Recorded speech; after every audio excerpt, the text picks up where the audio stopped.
আল আকসা মসজিদকে ইসলামের তৃতীয় গুরুত্বপূর্ণ ধর্মীয় স্থান হিসেবে বিবেচনা করা হয়।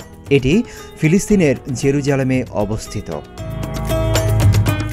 14 হেক্টর এলাকা জুড়ে অবস্থিত আল আকসা প্রাঙ্গণে রয়েছে আল আকসা মসজিদ।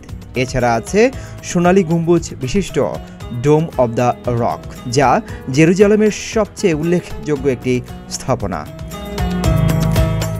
আরবি ভাষায় আল আকসার দুটি অর্থ রয়েছে। সবচেয়ে দূর, যা মক্কা থেকে এক দূরত্বকে বোঝায়। পবিত্র কুরআনে এ বিষয়ে উল্লেখ করা হয়েছে এবং সর্বোচ্চ হিসেবেও মুসলিমদের কাছে এর মর্যাদা ও গুরুত্বের কথা তুলে ধরা হয়েছে। পবিত্র কুরআনে দুটি মসজিদের কথা উল্লেখ করা হয়েছে, যার মধ্যে একটি হল মক্কার মসজিদ আল হারাম, অন্যটি মসজিদ আল আকসা। পবিত্র কাবার আশেপাশের এলাকাকে আল হারাম বলা হয়, যেখানে বিশ্বের মুসলিম সম্প্রদায় একত্রিত হয়ে আল্লাহর পবিত্রতা ঘোষণা করেন। পবিত্র কাবাকে আল্লাহর ঘর বলা হয়।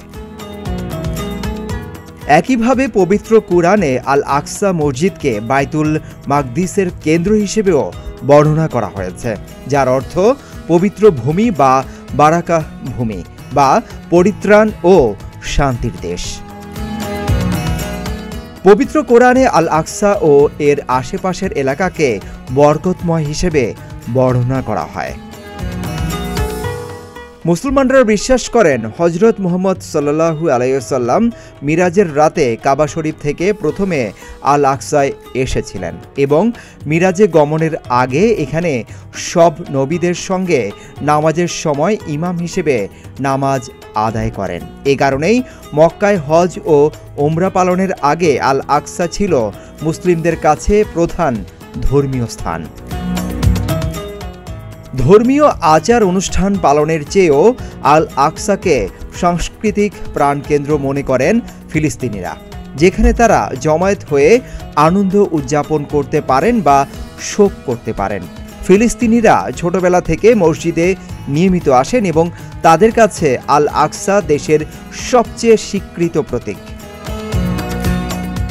বর্তমানে আল কিবলি মসজিদের 9টি প্রবেশপথ রয়েছে। পাথর ও মার্বেলযুক্ত স্তম্ভের কাঠামোর ওপর দাঁড়িয়ে আছে মসজিদটি। পাথরের স্তম্ভগুলো প্রাচীন। 20 শতকের গোড়ার দিকে যে সংস্কার কাজ হয়েছিল, তখন মার্বেলগুলো যুক্ত করা হয়।